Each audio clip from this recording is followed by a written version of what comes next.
क्या आपने कभी सोचा है कि प्याज और लहसुन हम किसी भी व्रत और पूजा में क्यों नहीं प्रयोग करते हैं? लहसुन तथा प्याज के आयुर्वेदिक गुणों से हर कोई वाकिफ है। लहसुन तथा प्याज सब्जियों का हिस्सा है। हालांकि अधिकतर लोगों के मन में यह सवाल आता है कि लहसुन अथवा प्याज का प्रयोग हम किसी व्रत और पूजा में क्यों नहीं करते हैं? इस सवाल का जवाब समुद्र मंथन की पौराणिक घटना में छिपा हुआ है। आइए हम जानने का प्रयास करते हैं कि समुद्र मंथन के समय ऐसा क्या हुआ था जिसके कारण लहसुन और प्याज का प्रयोग पूजा और व्रत में बिल्कुल वर्जित कर दिया गया।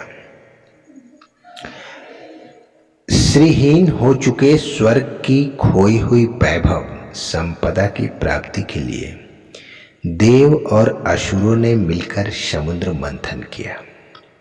समुद्र मंथन करने के दौरान लक्ष्मी के साथ कई रत्नों समेत अमृत कलश भी निकला था। अमृत पान के लिए देवताओं और असुरों में विवाद हुआ तो भगवान विष्णु मोहिनी रूप धारण कर अमृत बांटने लगे। सबसे पहले अमृत पान की बारी देवताओं की थी तो भगवान विष्णु क्रमशः देवताओं को अमृत पान कराने लगे। तभी एक राक्षस देवता का रूप धारण कर उनकी पंक्ति में खड़ा हो गया। सूर्य देव और चंद्रदेव उसे पहचान गए। उन्होंने विष्णु भगवान से उस राक्षस की सच्चाई बताई। तब विष्णु ने अपने चक्र से उसका सिर धड़ से अलग कर दिया। उसने थोड़ा अमृत पान कर लिया था जो अभी उसके मुख में था। सिर कटने से खून और अमृत की कुछ बूंदें जमीन पर गिर गई। उससे ही लहसुन और प्याज की उत्पत्ति हुई।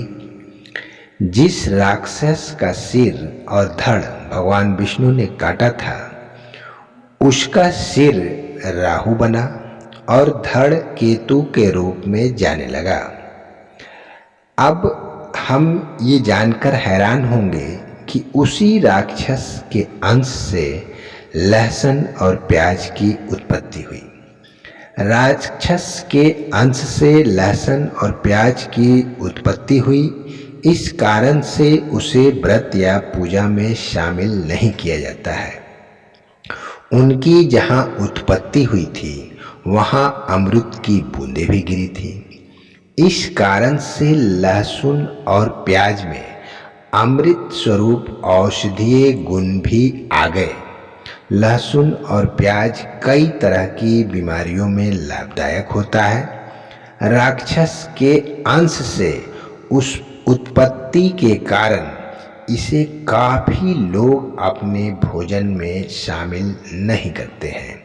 लहसुन और प्याज को चूंकि तामसिक भोज्य पदार्थ माना जाता है, इस वजह से ही किसी भी पूजा या व्रत में इसका उपयोग वर्जित कर दिया जाता है।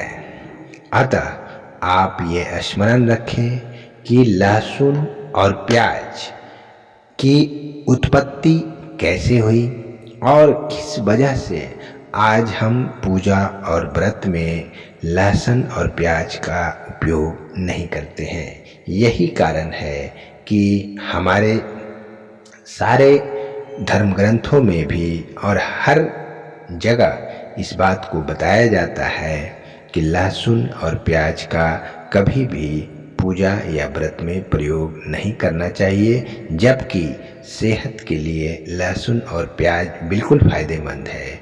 फिर भी चूंकि वो राक्षसों के कारण से यानी राक्षस के अंश से उसकी उत्पत्ति हुई है, इसलिए ही इसे पूजा और व्रत में वर्जित कर दिया गया है।